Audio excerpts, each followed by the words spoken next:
ഇപ്പം ഒരു 30 വയസ്സ് കഴിഞ്ഞിരിക്കുന്ന ഒരാളാട്ടോ. ഈ ഒരു പ്രായത്തിൽ ഞാൻ മനസ്സിലാക്കിയ ഒരു കാര്യമുണ്ട്, നിങ്ങളുടെ ഷെയർ ചെയ്യാന്ന് വെച്ചിട്ടാട്ടോ. നമ്മുടെ ലൈഫിൽ, എന്റെയൊക്കെ ലൈഫിൽ ഞാൻ വളർന്നു വന്ന സാഹചര്യങ്ങളിലൊക്കെ ഒരുപാട് തോൽവിയും പ്രയാസങ്ങളും പ്രതിസന്ധികളൊക്കെ കണ്ടിട്ട് വന്ന ആളാട്ടോ.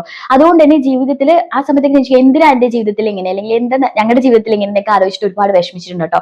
പക്ഷെ ഒരു പരിധി എത്തുന്ന സമയത്ത് എത്തുമ്പോഴേക്കും അതൊക്കെ ക്ലിയർ ആയിട്ട് വരും കേട്ടോ. പക്ഷേ നമ്മൾ ലൈഫ് സ്റ്റാർട്ട് ചെയ്യുന്ന 30-40 ആ ഒരു ടൈമിലാണ് നമ്മൾ സ്വന്തമായിട്ട് നമ്മുടെ ലൈഫും നമ്മുടെ ഒരു ഫാമിലിക്ക് വേണ്ടിയൊക്കെ നമ്മൾ ജീവിച്ചു തുടങ്ങുന്നത്. നമ്മൾ എന്തെങ്കിലുമൊക്കെ ഏൺ ചെയ്യുന്നുണ്ടാവുക. അപ്പൊ ഈ സമയത്ത് ഈ ഒരു ഫെയിലർ നമ്മൾ ഒരുപാട് എഫക്ട് ചെയ്യുന്നുണ്ട് കേട്ടോ.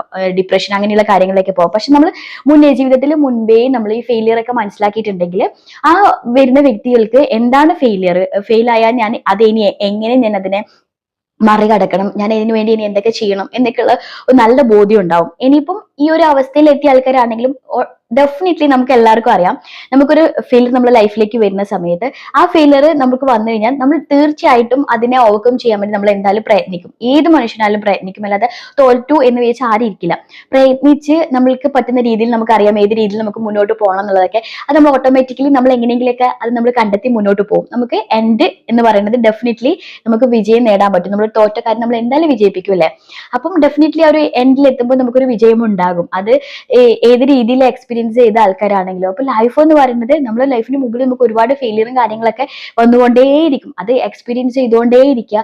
അതിന്റെ ഒരു എൻഡിൽ നമ്മൾ ചില കാര്യങ്ങൾ, നമ്മൾ ക്രൂഷ്യൽ ആയിട്ടുള്ള കുറച്ച് കാര്യങ്ങൾ, ബിസിനസ് ആയിക്കോട്ടെ, നമ്മുടെ ജോബിന്റെ കരിയറിന്റെ കാര്യങ്ങളൊക്കെ ആയിട്ട് ചിലപ്പോൾ ആദ്യമൊക്കെ നമുക്ക് കുറെ തടസ്സങ്ങളായിരിക്കും. പിന്നെ നമ്മൾ അതിങ്ങനെ ബിൽഡപ്പ് ചെയ്ത് വന്നിട്ട് നമുക്കൊരു റിസൾട്ട് കിട്ടും. നമുക്കൊരു എൻഡിൽ നമ്മൾ സക്സസ് ആയിട്ട് കുറച്ചെങ്കിലും രീതി സക്സസ് ആക്കിയിട്ട് പിന്നെ നമുക്ക് ആ ഒരു രീതി ഇങ്ങനെ സ്ഥായിയായിട്ട് പോയിക്കൊണ്ടേയിരിക്കും നമ്മുടെ ലൈഫിൽ.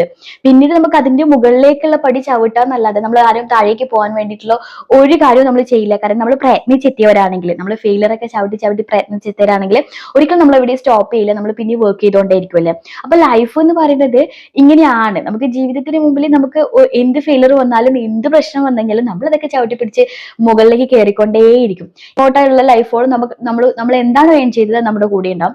നമുക്ക് പിന്നെ അതിന്റെ മേലേക്ക് ചവിട്ടാനുള്ള പടി നമ്മൾ എടുക്കുക എന്നുള്ളതേ ഉള്ളൂ. അല്ലാതെ താഴേക്ക് പോവാതെ കൊണ്ടുപോകാനുള്ള ഒരു പ്രാപ്തി മനുഷ്യൻ എന്ന നിലയിൽ നമുക്ക് എല്ലാവർക്കും ഉണ്ടല്ലേ.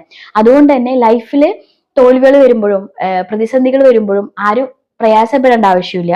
നമ്മളെ ലൈഫിന്റെ എല്ലാ കാര്യങ്ങളും നമ്മൾ എത്ര ഇനി നമ്മൾ എന്താന്ന് പറഞ്ഞു കഴിഞ്ഞാലും ഞാൻ ഇനി വർക്ക് ചെയ്യുന്നില്ല, അല്ലെങ്കിൽ ഞാൻ ഇനി ഒന്നും ഹാർഡ് വർക്ക് ചെയ്യില്ല എന്ന് പറഞ്ഞു വെച്ചാലും മനുഷ്യനാണെങ്കിൽ തീർച്ചയായിട്ടും നമ്മൾ പിന്നെയും ചവിട്ടാനായിട്ട് തന്നെ പ്രയത്നിച്ചു കൊണ്ടേയിരിക്കും. അതാണ് ഒരു മനുഷ്യന്റെ മൈൻഡ് പവർ എന്ന് പറയുന്നത്. ഇത് എനിക്ക് ഈ ഒരു ഏജിൽ എനിക്ക് മനസ്സിലായിട്ടുള്ള ഒരു കാര്യമാണ്. അപ്പം എവിടെയും തോൽവിയില്ല ആർക്കും. എല്ലാവരും തോൽക്കും, പിന്നെയും എഴുന്നേൽക്കും, വിജയം കണ്ടെത്തും, പിന്നെയും ചിലപ്പോൾ ഡൗൺ ആവാം, പിന്നെയും വിജയം കണ്ടെത്തും. ഇങ്ങനെയാണ് നമ്മുടെ ഓരോരുത്തരുടെയും ജീവിതം മുന്നോട്ട് പോകുന്നത്.